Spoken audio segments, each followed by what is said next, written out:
Some Saxon songs for you, PartyNextDoor and Drake. Did I enjoy it? I don't know that I would say that. Was it as bad as it could have been? No. It's an R&B record, and it's a collab record that's somehow about 80% Drake. All apologies to Mr. Next Door. I would talk more about his contributions, but there's not that many of them, and the ones that are here are pretty bleh.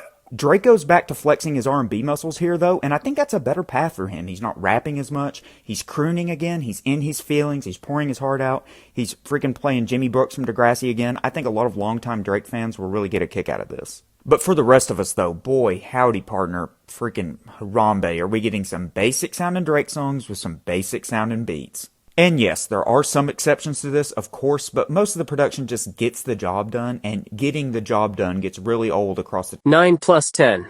21 tracks here. Honestly, the last 7 tracks on the album are pretty garbaggio, in my opinion. It would have been better if they were cut. Get back to the car early, beat the traffic home mentality. A notable moment, the song Meet Your Padre has a Latin-inspired beat, so you know our boy D-Hammer has to try his hand at a Hispanic accent. He's done this before, and I'm just like, Drake, you're not Hispanic. You don't have to try and do the accent. I mean, I get it. I went through a phase where I wanted to be Latino too after I watched George Lopez for the first time. But, you know, it just doesn't really work that way.